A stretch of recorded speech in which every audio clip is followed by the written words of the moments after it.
Eder, Mech, Pallister. Questi telefoni non sono ovviamente nelle vostre mani. No. Voi avete la copia forense di quello. Sì, copia forense, no. tabulati, presi dagli atti. Che cosa ha scoperto il vostro consulente? Che c'è una telefonata, cioè una telefonata in entrata. C'è qualcuno che sta facendo il telefono di Liliana, che sta componendo il numero di Liliana, squilla questo telefono, che poi è Sterpin, in realtà. C'è una telefonata verso Lilli la mattina del 14. Il consulente dice che c'era qualcuno che ha deviato quella telefonata verso la segreteria telefonica, che in quel momento in casa Liliana non c'era. Non ci dovrebbe essere nessuno. Una persona è entrata in quella casa mentre Liliana è scomparsa e ha premuto il tasto del telefono di Liliana. Noi abbiamo praticamente effettuato un insieme di analisi incrociate tra i dati tratti dalle copie forensi disponibili di questi dispositivi e i tabulati sia telefonici che i tabulati telematici, dunque delle connessioni dati. Quella mattina sull'iPhone di Liliana vengono fatte alcune operazioni singolari. Dopo la telefonata delle 8:22 con Claudio Sterpin, il nominativo di Claudio e la telefonata effettuata vengono cancellati.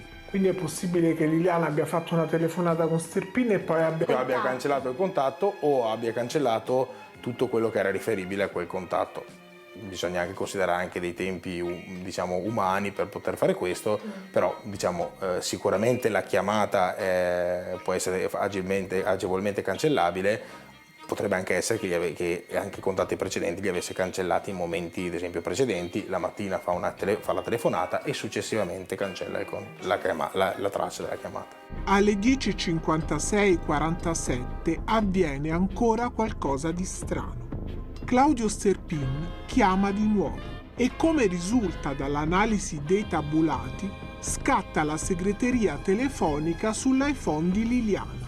Tutto normale? Sembrerebbe di no, perché secondo questa nuova consulenza ci sarebbe qualcuno che ha preso in mano il cellulare di Liliana e respinto la telefonata spingendo il tasto rosso. Ma com'è possibile? È un'analisi incrociata, diciamo che è verosimilmente possibile ritenere che vi sia stata un'interazione umana proprio sul dispositivo. Così. Perché da un punto di vista informatico siamo andati a vedere se accadevano queste deviazioni in un arco temporale anche precedente. Nell'arco temporale precedente abbiamo visto che su tutte le chiamate ricevute solo 3 volte dall'inizio del dicembre sono avvenute praticamente queste deviazioni. Queste 3 volte sono 2 volte con numerazioni relative a pubblicità aggressiva, spam, classico, io al telefono mi dice attenzione, questa è una chiamata spam, dunque io per esempio parlo per me, questa è una questione però personale, butto giù la chiamata, faccio un esempio, e un'altra invece ugualmente nei confronti dell'utenza riferibile allo Sterpin. È possibile che al momento della telefonata delle 10:56 il telefono di Liliana fosse già sbloccato. Per questo passano pochi secondi dagli squilli all'ingresso della segreteria. Dove si trova Sebastiano quando arriva la telefonata di Sterpin? In via Donadoni, dentro il suo laboratorio, ha sempre detto Sebastiano, e il suo cellulare risulta spento o comunque non raggiungibile per circa 3 ore. È complicato, in parte complicato, perché questo dato di Giorgi, che è un informatico molto bravo, ci dice che probabilmente qualcuno ha potuto interagire materialmente con il telefono di Liliana intorno alle 11.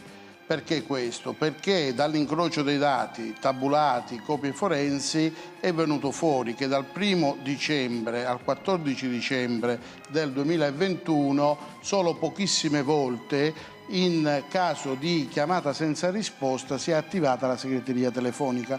Giorno 14 invece questo avviene soltanto in quel momento, cioè intorno alle 11. Ha deviato la chiamata attivando la segreteria telefonica. Il dato importante è che in momenti precedenti questo non era avvenuto e non avviene neanche nella mattina del 14, quindi sono state studiate le interazioni del telefono di Lilli dall'1 al 14 per capire in caso di chiamata senza risposta come si attivasse la segreteria. Perché è importante questo dato? Questo dato ci dice che c'è una possibilità concreta di questa interazione umana, ma non va letto in modo isolato, perché l'orario dalle 10:30 alle 11:30 del mattino del 14, quando Lilli scompare, è importante.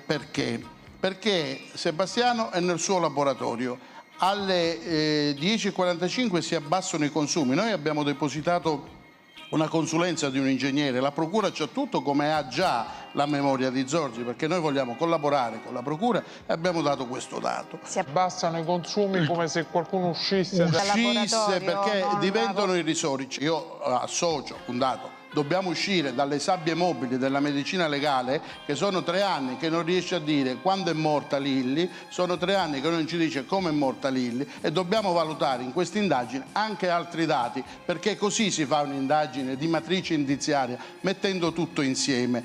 Dico una cosa importante: Sebastiano, quando torna il pomeriggio, dice: io ho trovato la luce accesa. Dalle 8:40 che Lilli esce alle 13:45 che Sebastiano rientra, dobbiamo capire questa variazione di consumi in via del Verrocchio, nell'appartamento, quando si è consumato. Ma questo è un'intuizione degli investigatori che dicono: noi dobbiamo andare a controllare, poi non è stato fatto. Silvia Radin il 28 dicembre in una SIT che rilascia agli inquirenti dice una cosa, che Sebastiano gli aveva riferito che lui il giorno 14 alle 10:30 del mattino era rientrato in casa. La SIT di Silvia Radin ha dei riscontri oggettivi invincibili che sono dati dal fatto che Silvia nella stessa SIT del 28 dice una cosa importantissima.